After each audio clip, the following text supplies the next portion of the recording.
Naranasan mo na bang pagtaksilan ng taong akala mo, hinding-hindi ka iiwan? At naisip mo ba minsan, bakit ganito kasakit, at ano ba ang dapat kong matutunan dito? Ang sakit ng pagtataksil, hindi mo malilimutan.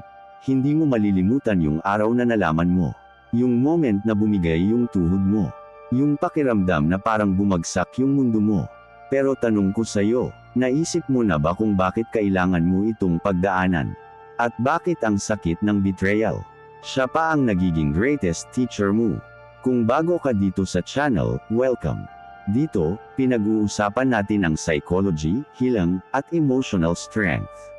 Kaya kung gusto mo ng content para tumatag, bumangon, at umangat muli, make sure to like, subscribe, at i-share ang video na to.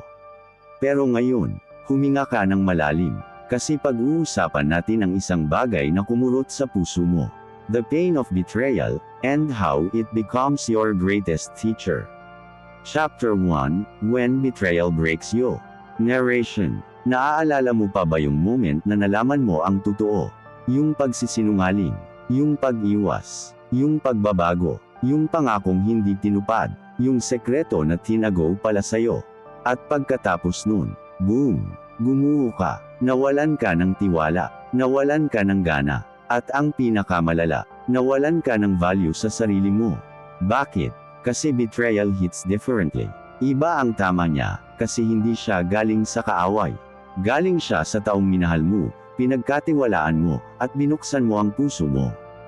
Pero eto ang hindi mo alam. Betrayal breaks you, para buuin ka ulit. Hindi sa dati mong anyo, kundi sa mas matatag, mas matalino, mas mataas ang standard.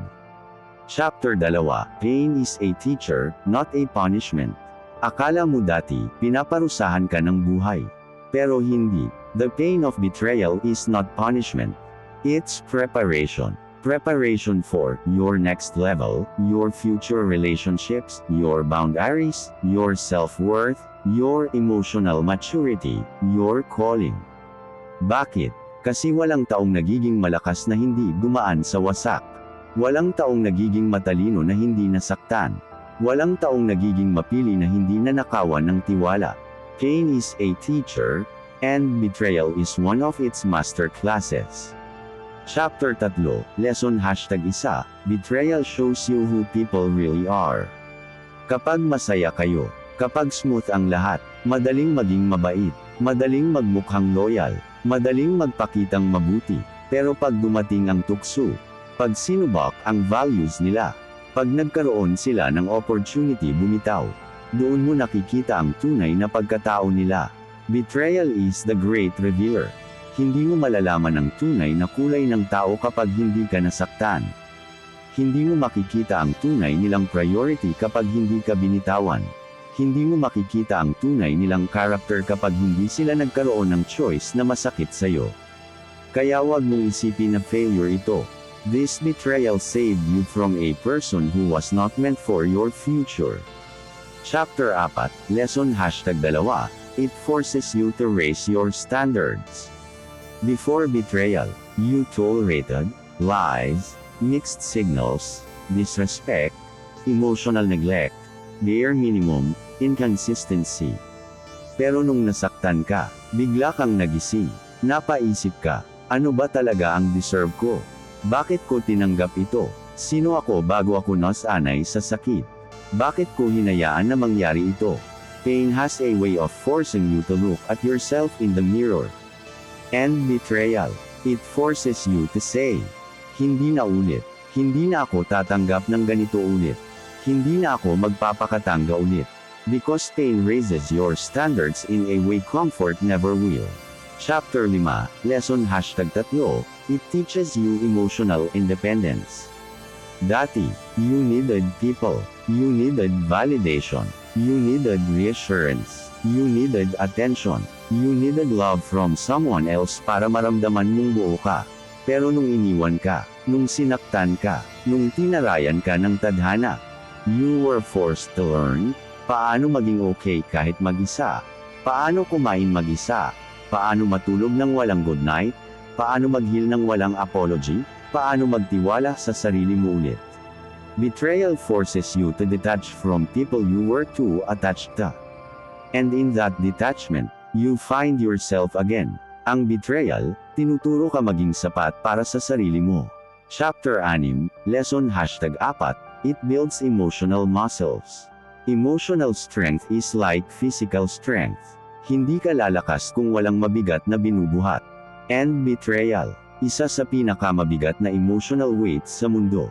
Pero pansinin mo, after mong wasakin, hindi ka namatay, hindi ka naglaho, hindi ka natapos, hindi ka nag-give up. What happened? You got stronger. Natutunan mong magpigil, mag-isip bago mag-react, maglabas ng damdamin sa tamang paraan, mag-control ng emotions, magbago ng priorities, maging kalmado sa gitna ng chaos. This strength, hindi yan galing sa saya. Galing yan sa sakit. Chapter 7, Lesson #5, Betrayal opens your eyes to what you missed. Kapag in love ka, bulag ka. Alam mo yan, hindi mo napapansin ang red flags, hindi mo napapansin ang disrespect, hindi mo napapansin ang manipulation, hindi mo napapansin na ikaw lang pala ang nagmamahal. Pero nung nasaktan ka, parang binuksan ang ilaw. Now you see clearly. At ang clarity na yan, hindi mo makukuha sa taong tapat. Nakukuha mo yan sa taong nagtaksil. Betrayal gives you clarity that you were too blind to see before.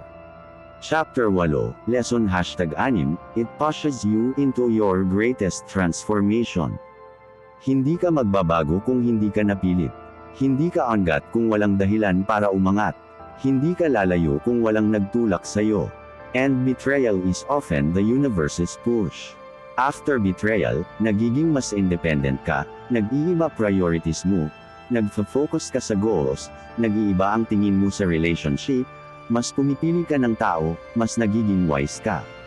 Betrayal is an invitation. Invitation to growth. Invitation to change. Invitation to evolve. Chapter 9, Lesson #7, It teaches you the value of your own heart. Kapag tumanggap ka ng sakit, kapag nagbigay ka ng pagmamahal kahit hindi deserve, kapag nagtiwala ka kahit hindi ka pinahalagahan, natutunan mo ang isang napakahalagang lesson. Ang puso mo mahalaga, mahalaga sobra. Hindi ito dapat ibinibigay kung kani-kanino lang. Betrayal teaches you how to protect your heart, not by closing it, but by choosing better.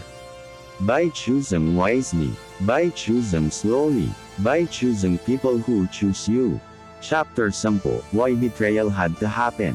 You might ask, bakit kailangan mangyari to? Bakit ako pa? Bakit ganito kasakit? And the truth is simple. Because the version of you after betrayal is the person you were meant to be. Minsan, kailangan masira ka, para mabuo ka sa tamang paraan. Minsan, kailangan mawala sila, para bumalik ka sa sarili mo. Minsan, kailangan mong masaktan, para matutunan mong mahalin ang sarili mo ng tama. Chapter 11, Healing After Betrayal. Healing doesn't happen overnight. Pero eto ang sigurado, everyday na hindi ka bumabalik sa taong nanakit sa'yo. Healing yun. Everyday na pinipili mong kumilos pa rin kahit masakit. Healing yun. Everyday na pinipili mong hindi habulin yung hindi na para sa'yo. Healing yun. Healing is not getting over them. Healing is becoming you again. Chapter 12, Final Message.